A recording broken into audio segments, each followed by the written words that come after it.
Morning sa lahat ng mga kapanood nito. Gusto ko lang sa inyo share din yung simpleng paraan ng kaligtasan sa Bible, kagaya ni Kuya. Kasi isang araw, tayo po'y mamamatay sa mundo at lilisan. At bago tayo mamatay po, mapakinggan muna po natin yung kaligtasan bigay ng Diyos, sabi sa Bible. Okay? Kuya, yung babanggitin ko sa iyo, yung John 3:16 na Bible verse. Isa lang.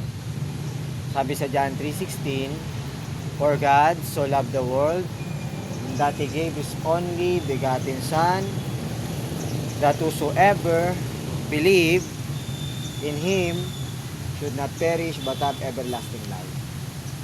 So pag tinagalog mo, kuya, gayon na lamang ang pag-ibig ng Ama sa sanglibutan, kaya't ibinigay ang anak ng Diyos. Sino yun? Si Jesus. At sino mang sumampalataya sa anak ng Diyos, kay Jesus, ay hindi mapapahamak. Saan, kuya? Doon sa impyerno. Kuya, by the way, kuya, lahat tayong makasalanan, sabi ng Bible, at ang pupunta natin ng impyerno, parusa natin sa Diyos pag namatay tayo ngayong araw. So kailangan natin ng tagapagligtas doon. Sino yun? Si Jesus. Ngayon, kuya, ang kwento doon, napako si Jesus sa krus, kuya, namatay, nilibing, at nabuhay sa 3 araw. At nabubuhay yung dugo ni Jesus sa krus, kuya, para saan? Kapatawaran sa kasalanan. And then, binayaran ni Jesus dun sa krus yung kasalanan para ang tao forever maligtas sa impyerno. Ganun tayo inibig ng Diyos, kuya. Ngayon, kuya, may utos ang Diyos. Repent, and believe the Lord Jesus Christ our God, and thou shall be saved. Maliligtas. Sa Tagalog nun, kuya, kayo magsisi at tumalikod sa kasalanan at magkaroon kayo ng bagong isip, bagong puso, talikuran ng maling landas, maling direksyon ng kasalanan. At the same time, aminin sa Diyos na kayo nagkasala at hindi mo kayang iligtas ang iyong sarili sa kapahamakan sa impyerno. Aminin mo sa Diyos na makasalanan ka, wala kang magagawa. At dito, kuya, ilagay mo yung pananampalataya mo, pagtitiwala mo kay Jesus na iyong tagapagligtas, Savior ng buong puso. Sa ginawa ni Jesus doon sa krus na paraan ng kaligtasan, panampalataya mo ng buong puso. At sabi ng John 3:16, ang nanampatay sa Panginoon ng buong puso ay mayroon ng buhay na walang gan, at sa langit pupunta pag namatay at di na sa impyerno. May bahay na langit na ginto naghintay sa iyo. Asarado ng impyerno sa iyo kapag ikay sumampalataya sa Panginoon. Yun ang sabi ng Bible. And then, kuya, ipahayag mo si Jesus na Panginoon mo buong puso. At siya'y binuhay ng Diyos sa mga patay. At tanggapin mo Savior ng buong puso. Okay?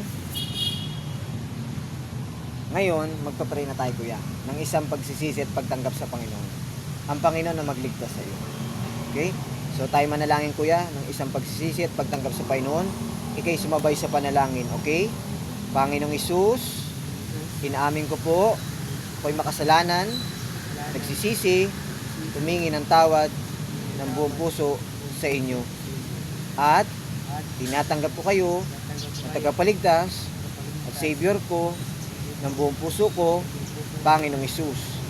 At Panginoong Hesus, nananampatay po ko ng buong puso doon sa ginawa niyo sa krus na paraan ng kaligtasan.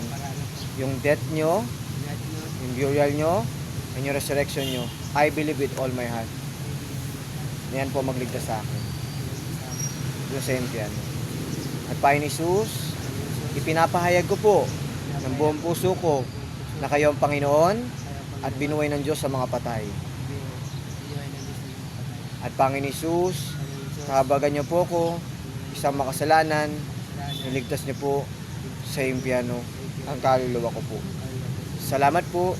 In Jesus' name, Amen. Ngayon, kuya, madali lang, di ba? So sabi ng Bible, kuya, kung totoo mong tinanggap si Jesus Savior, sabi sa John chapter 1 verse 12, kung totoo mong tinanggap si Jesus Savior ng buong puso, kuya, no? Sabi ng Bible, sa verse na yon, ikay anak na ng Diyos. Kabilang na sa pamilya ng Diyos. Binigyan na ng karapatang kapangyarihan maging anak ng Diyos. Yung tumanggap kay Jesus na Savior at sumampalataya. Sabi ng Bible, ikay anak na ng Diyos. Sabi sa John chapter 1 verse 12, kabilang na sa pamilya ng Diyos. Sa langit pupunta pag namatay, hindi na sa impyerno. At hindi nakabilang kay Satanas, kay Satan, sa Diablo, napapuntang impyerno. Tandaan mo yun, kuya, ha? At ang kagandahan, pag sa Diyos ka, kuya, anak ka na ng Diyos, nakabalik na sa relasyon sa Panginoon, ang sa Diyos ay mamumuhay sa kabanalan na anak niya. Hindi pwede magpatuloy doon. At pinapalo ng Diyos yung anak niya pag nagpapatuloy sa kasalanan. Okay? At yung anak ng Diyos, kapag siya ay sa Diyos, inilalagay siya ng Diyos sa kanyang kalooban gawain. And then kuya, pag ikay nagiging suwail sa Panginoon, papaluin ka niya kasi anak ka niya. Pero yung nagpapatuloy sa kasalanan kuya, ay hindi yun anak ng Diyos. Sapagkat yung anak ng Diyos, hindi pwede magpatuloy sa kasalanan. Okay? Sunod kuya, last verse na lang. Ephesians 2:8-9. No? Ephesians 2:8-9.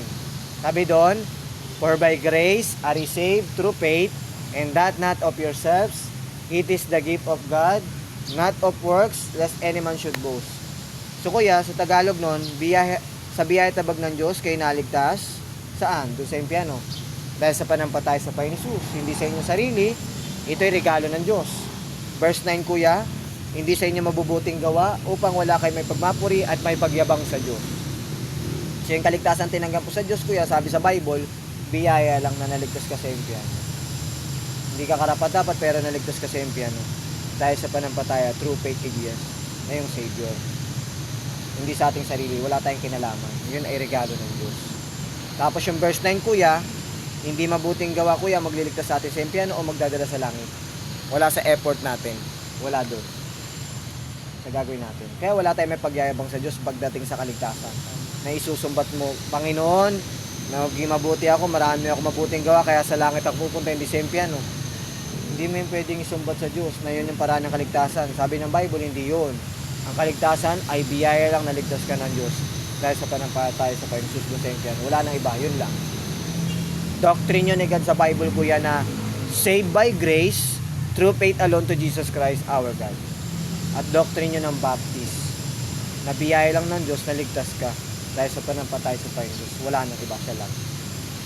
At ang kagandaan sa kaligtasan bigay ng Diyos kuya, ang regalo, kaligtasan bigay ng Panginoon Jesus, ay forever yan, hindi na natatanggal ang kaligtasan bigay ng Diyos, sabi sa Bible. At doon nagtatapos. Glory sa Panginoon Diyos na dakila. Glory to Jesus God. Praise God. Hallelujah sa Kanya lahat ng papuri. Biyaya niya lang to. Sa mga kapanood po nito, sa Panginoon lang glory, wala sa akin. Zero ako, nothing ako.